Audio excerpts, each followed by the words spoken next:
Oke, Assalamualaikum warahmatullahi wabarakatuh. Shalom, Om Swastiastu, Namo Buddhaya, dan Salam Kebajikan. Kembali lagi dengan saya, perkenalkan kembali, nama saya Maulana Muhammad Haris.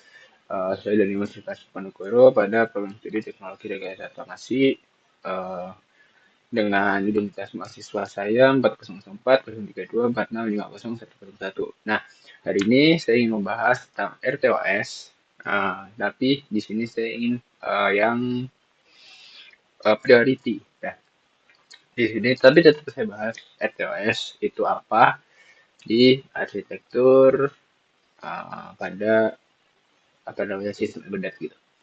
Di sini juga saya pakai ini SP32.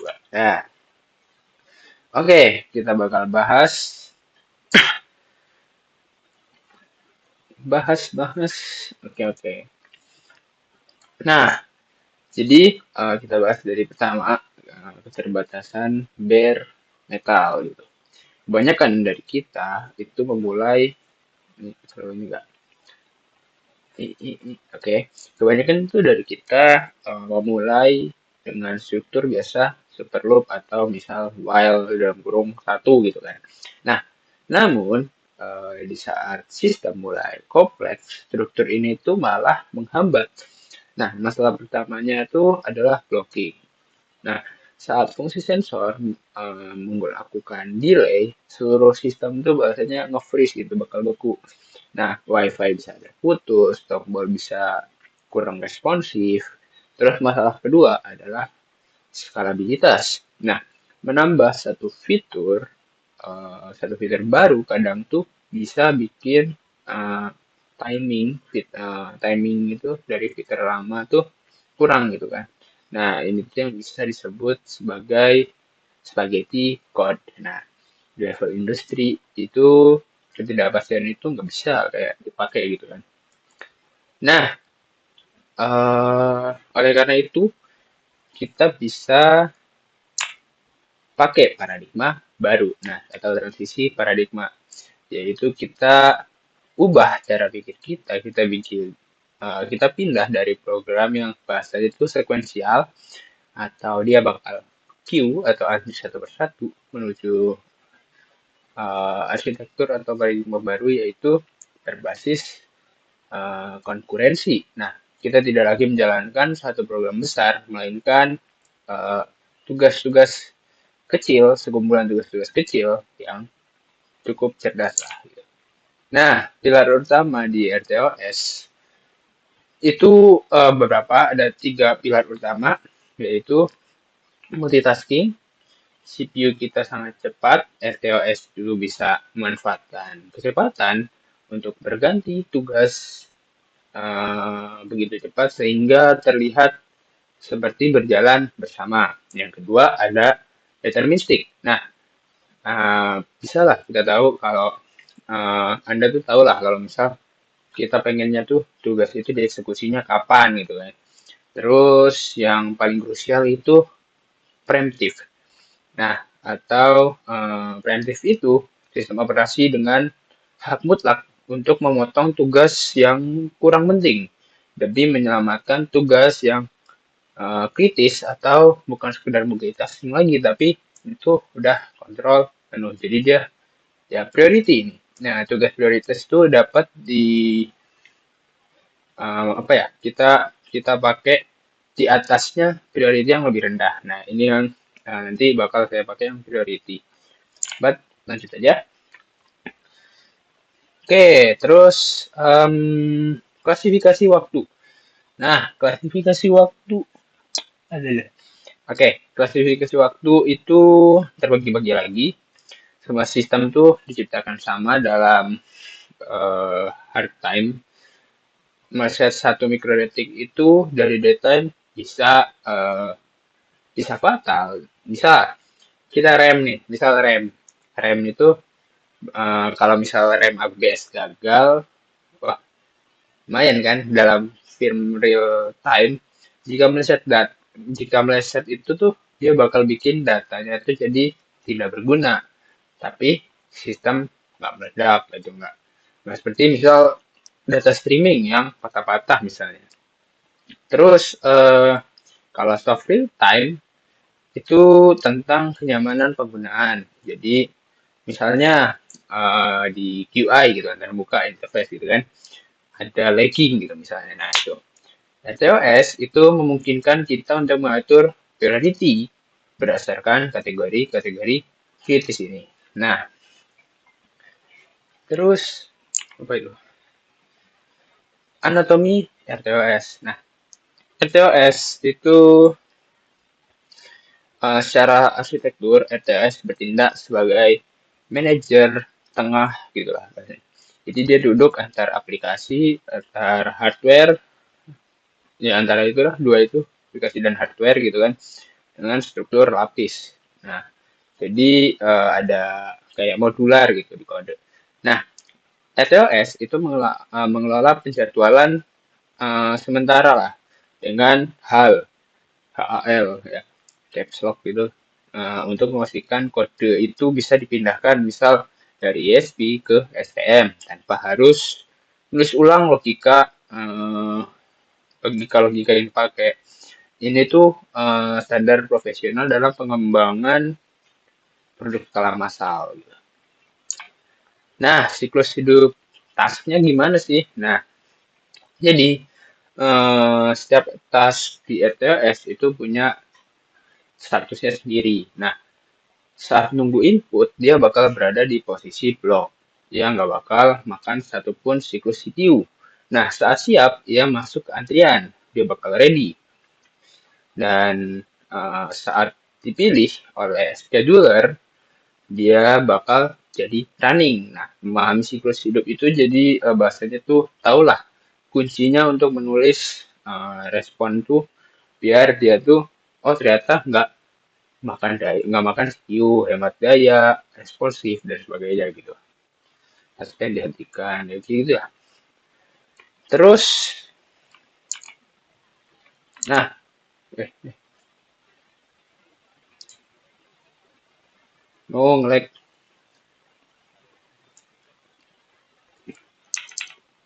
oh aduh,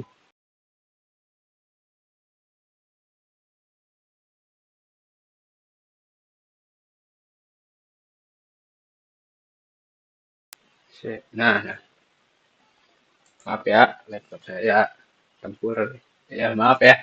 Kita lanjut aja, anggap itu tidak terjadi apa-apa. Nah, sinkronisasi task. Nah, sinkronisasi task ini buat apa ya? Karena kita kan bisa tahu nih, bisa multitasking kan. Kuncinya multitasking ini bisa bikin problem. Problem itu apa ya? Problem kalau misalnya ada konflik resource gitu misalnya. Nah, terus kita pakai sinkronisitas untuk melindungi resource dan menghindari deadlock. Nah, kok nggak lanjut? Oke, ya intinya seperti itu. Jadi ini dulu deh. Nah, jadi kalau misalnya nih kita punya dua tugas, misal untuk nulis di SD card di waktu menulis SD card dua tugas di waktu yang sama. Nah, itu kan kalau misalnya bisa aja sebenarnya, tapi kita butuh manajemen keamanan. Nah, gimana caranya? Jadi di sini tuh ada alat pengaman, teman-teman. Nah, kalau misalnya kita pakai dua alat utama, mutex atau gembok dan semafor atau sinyal, itu tuh kayak gini. Bayangin mutex tuh kayak gembok lah, gembok eksklusif. Nah, jika saya misal lagi pakai itu sih, nah saya bakal kunci pakai jalur itu. Jadi tidak ada yang boleh make apa namanya make itu sampai saya udah selesai. Kalau semafor itu tugasnya ke arah sinyal. Nah, jadi kalau satu tugas nih, memberitahu kalau tugas lain kayak misal ini datanya udah siap gitu. Nah, dari itu kayak bahasanya dia ngasih buat data itu diproses gitu. Nah, kita bisa gunain alat yang tepat gitu kan untuk menentukan apakah sistem itu akan stabil atau misalnya justru crash gitu kan, bakal crash gitu. Jadi gitu. Jadi kalau mutex itu kepemilikannya eksklusif. Kalau misalnya semapor itu bisa banyak counting gitu kan. Terus keamanannya kalau mutex itu priority entrance. Jadi dia mencegah eh, inferensi apa? Ya inferensi kalau misalnya semapor yaitu flagging sederhana. Oke, terus priority inherence. Oke, salah satu keunggulan mutex di RTOS itu fitur priority inherence-nya. Nah, ini lihat di grafik nih, kalau misalnya grafik ini nih. Nah, kalau misalnya kita nggak pakai fitur ini, tugas priority itu dia bakal apa ya? Bakal rendah dan bisa apa bahasanya? Menyandera gitu lah ya. Tugas priority tinggi, bakal ngancam gitu. Nah, itu bisa menjadi sebuah kerugian yang krusial gitu kan. Nah, uh, itu tuh bisa disebut namanya tuh priority invention. Nah, terus LTLS ini secara otomatis bakal dongkrak priority, uh, mendongkrak priority tugas rendah sementara agar dia tuh bisa cepat diselesaikan urusannya dan melepaskan penguncian untuk tugas yang lebih kritis. Jadi ini tuh bahasanya lebih kayak kecerdasan buatan di dalam penjadwalan kernel gitu. Nah, terus lanjut lagi, implementasinya gimana? Nah, implementasinya, mari kita terapkan nih ISP. ISP kan itu chip dual core. Dengan FreeRTOS itu kita bisa melakukan pinning ya. Nah, kita bisa ngunci tugas WiFi yang berat nih di core 0. Terus tugas yang misal kendali motor yang sensitif gitu kan. Dengan waktu berjalan tanpa gangguan itu di core 1. Kita bisa kayak lakukan itu, kita memveri, memverifikasi ini tuh bukan dengan perasaan gitu, tapi dengan alat ukur logic analyzer. Nah, untuk melihat setiap pulsa itu data pulsa hingga satuan mikrodetik. Nah, intinya seperti itu. Kita lanjut aja di ini salah satu contohnya. Kan kita bisa ngelakuin dua macam hal bersamaan. Nah, di sini misalnya ini ada beberapa macam nih, teman-teman. Jadi di sini kita ada punya sensor suhu lembab, dia bakal baca kan, terus dia bakal target itu di datanya apa namanya? Datanya tuh bakal ditampilkan di SD card, terus ke SD card apa dia bakal ngambil data di LCD, terus dia bakal nampil ke bakal nyimpen datanya di SD card gitu kan. Dengan semua terintegrasi di satu ESP aja.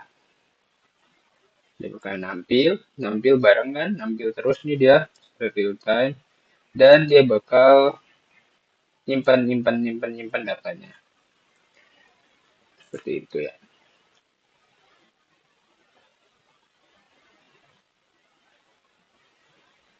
Suhu kelembapan. Nah, ini bisa kita pakai misalnya yang nih apa namanya? Interrupt gitu kan apa kalau satu kan priority tadi dia bakal ngatur priority terus yang ini dia bakal pakai button nyala tetap bisa kan ini tetap jalan yang ini tapi ini juga mati stop ya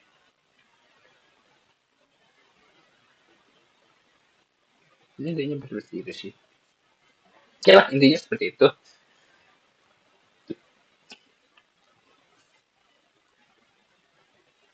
ya oke mungkin sekian mohon maaf jika saya punya salah kata nah, ini, atau hal-hal yang misal saya kurang jelas dan sebagainya. Dan mohon maaf. Sekian dan terima kasih.